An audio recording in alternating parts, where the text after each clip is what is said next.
Okay, good morning, everyone. Welcome to this session.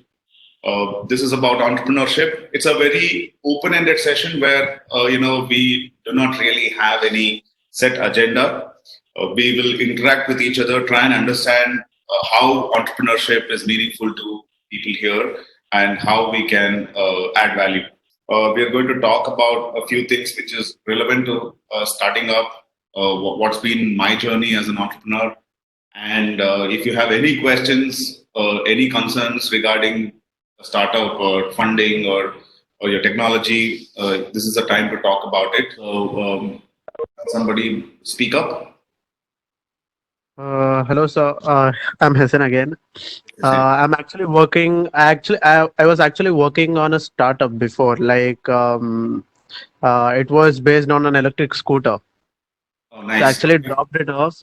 Actually dropped it off because actually got to know that electric scooter will no more will be reliable after 5 years, because it's a revolution now. But after again 5 years, what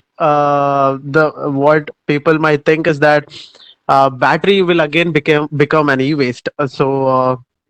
Not again consider that, and that's what people are facing now. Since you're in Bangalore, you should be knowing about ultraviolet automotives and revolt, right? And Eighth Energy, and even they are facing the same problem now. They're actually not implementing a lot of new batteries into this, because again that's turning into e-waste, right? So actually drop that idea off.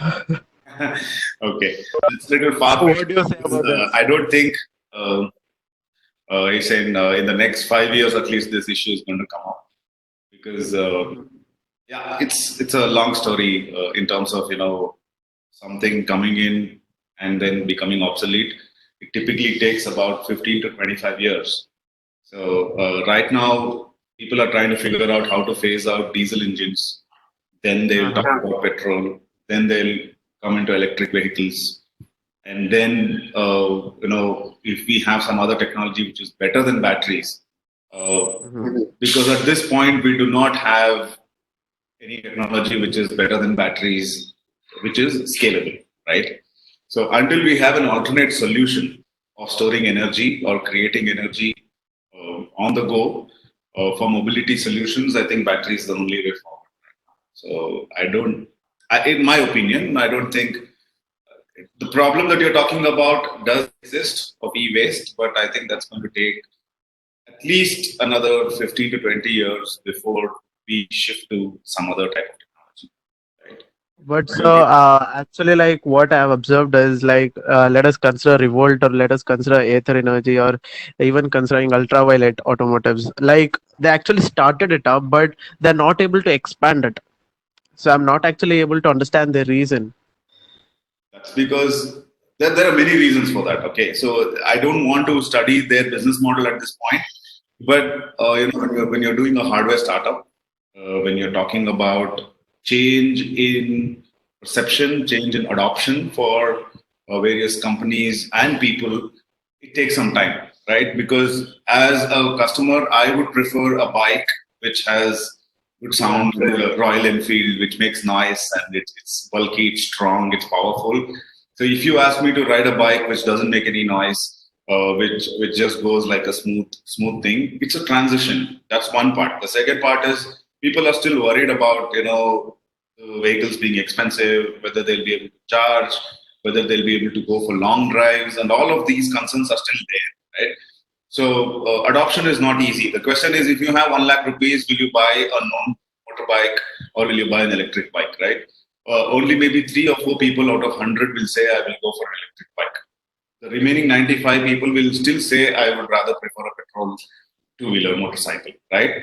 So that is the challenge that these companies are facing. But first, let us talk of market. The organization and the company will exist only if there is customers, only if people want to buy your products, only if people want to use your products and get value out of it.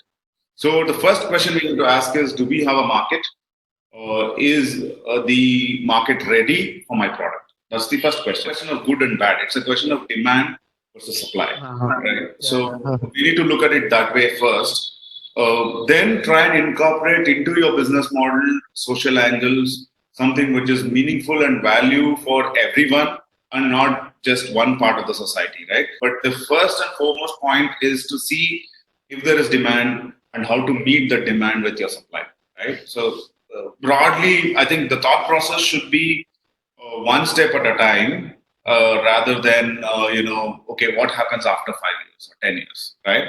So it's very easy to talk about something that will happen after 5 or 10 years, but it is really, really difficult to make a prediction what's going to happen in the next 30 days. Okay, in terms of the real hard questions, I'm talking about how many units of your electric vehicle will you be able to sell in 90 days or 100 days?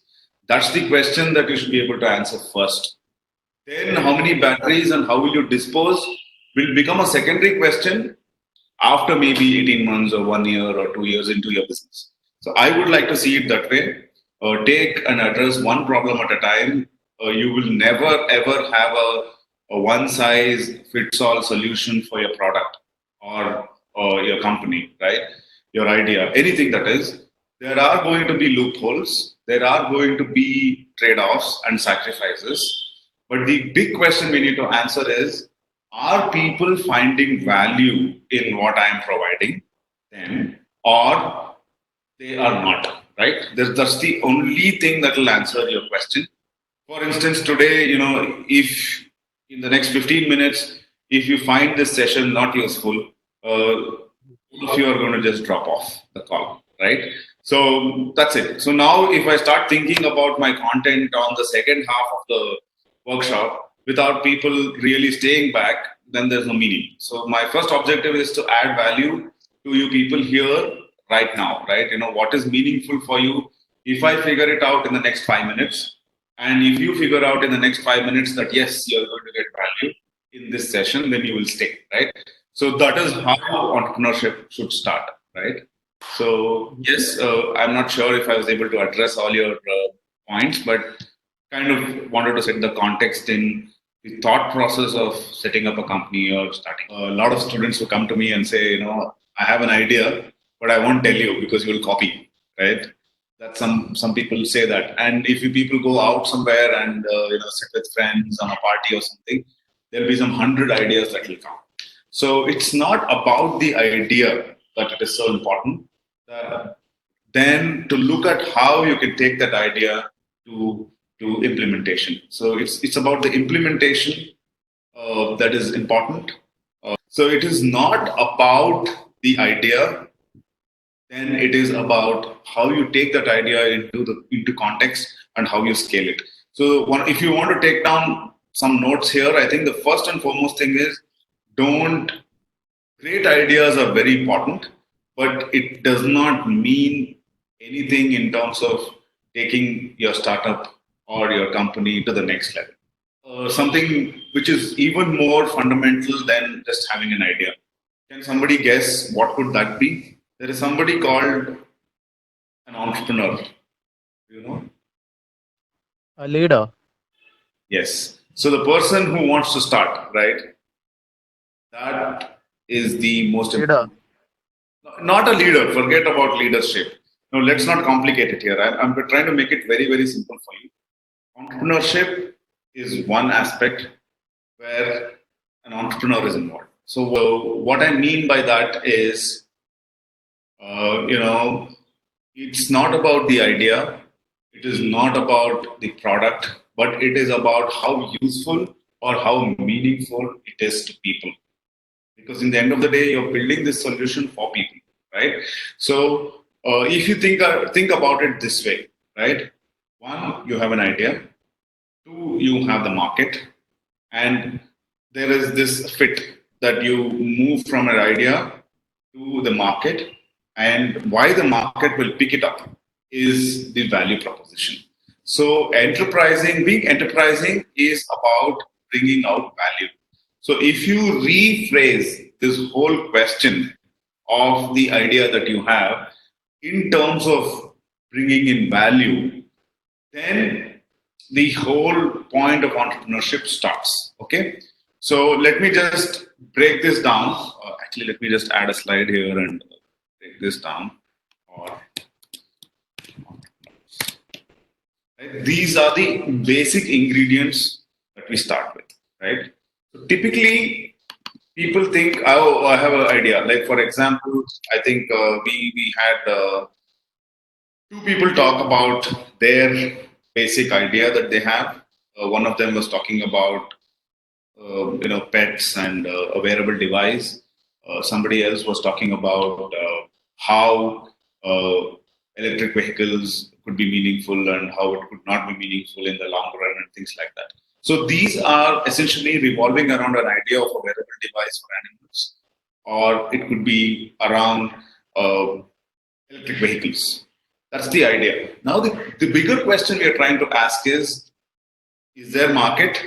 Yes. Let us for now assume that market is there.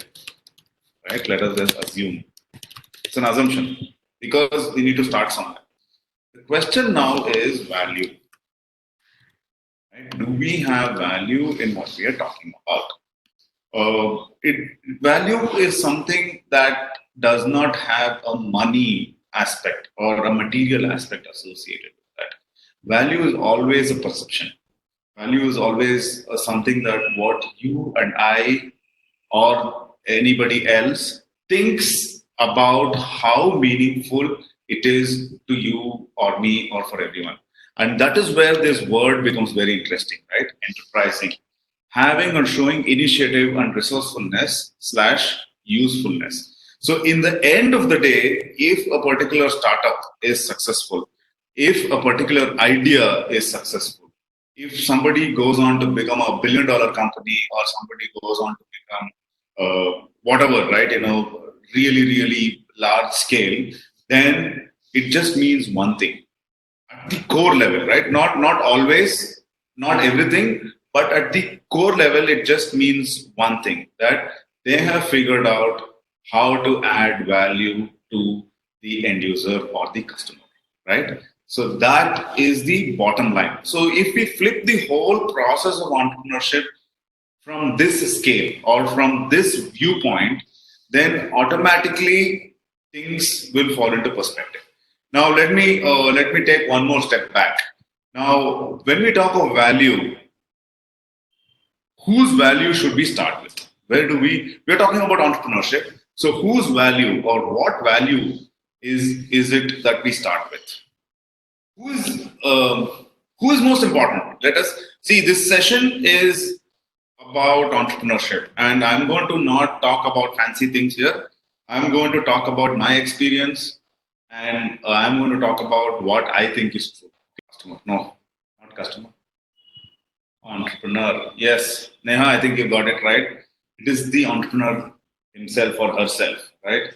The first person who has to see value in this and meaning in this is the entrepreneur themselves, right? It could be one person or it could be a group of people, but they have to see value. So it's not about the idea.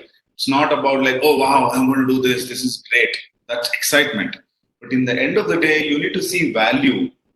And value in what? Value in not the product. Value in not the solution. Value in the entrepreneur investing their valuable time, effort, everything into that, right? So first and foremost, you need to answer that big question. Yes, I'm assuming you can see that. Here, if you look at this is a book. I actually wanted to carry the book, but I left it at home. But please take note of this particular book called as a Harvard Business Review on Entrepreneurship. I'm not sure if you people have read it before, but if you haven't, pick this up first, right? It's a Harvard Business Review book. It's probably published somewhere in 1980s. I'm not sure. It is a set of essays which talks about various things about entrepreneurship, right? In that, the very first essay is a question that every entrepreneur must ask is a essay that comes into that book. Okay, In that, it's written by an Indian professor called Amar Bhide, that particular essay. In that, he goes on to say that even before starting up, even before the idea of entrepreneurship happens or the business idea happens, there are a few big important questions that entrepreneurs must answer. Because in my experience in entrepreneurship for the last 12 years that I've been into, and also during college, I had set up a company which kind of collapsed that time. So I've been on and off entrepreneurship for the last, maybe I can say 15, 16 years now, or close to 17 years.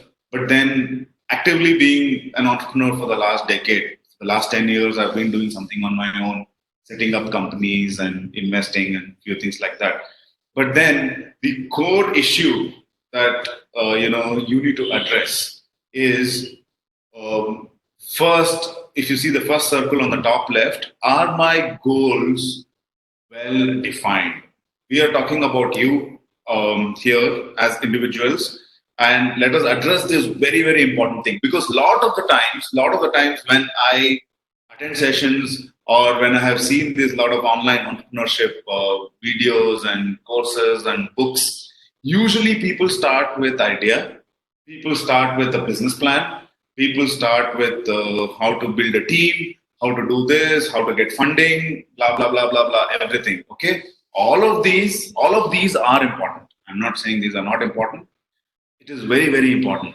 But even basic to that is that how true or how clear are you to yourself about this whole thing?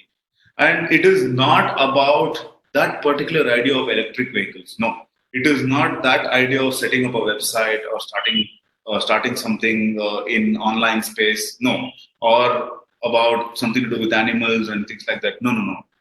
It's not that question at all. It's even more basic than that. Are my goals well defined? Well defined for what? Not for your business. If you see, what is the first point? Personal aspirations. Personal aspirations. This part people forget, right? Even now, you might have just ignored everything and ignored the first one and read the rest of the things. All the rest of the things make sense. Business, sustainability and size, tolerance for risk, all of this comes into picture. But if you see in the first circle on the top left, personal aspirations, and the third point, tolerance for risk. These two things is something that is actually going to define, make, and break your entrepreneurial journey. Right? I'm not talking about your idea. You will have 100 ideas, you might do different things. But as a basic ingredient, this is what makes or breaks a person as an entrepreneur or not as a business person or an entrepreneur. His or her ability to take risk, how you perceive the value for yourself. That's very important. So I would want you people to sit back and think through this. This is not something that you need to share it with me. This is not something that you need to share it with anybody else, but you need to share it with yourself. It's very, very, very important. Is it about freedom? Is it about, okay, I don't want to work for somebody? Or is it about, I want to make a lot of money because entrepreneurship business will be successful and I'll make a lot of money? Or it could be about, I want to make a change to the world. See, the thing is, it's nice to say, yeah, I want to change the world, but then it's not well defined. That's why the first point is, are my goals well defined? The more well defined your goals are, the better or easier it becomes for yourself to ask the next question. Do I have a strategy? Can I execute it? What do I need for that? Will this business be successful, scalable? All of these are secondary questions.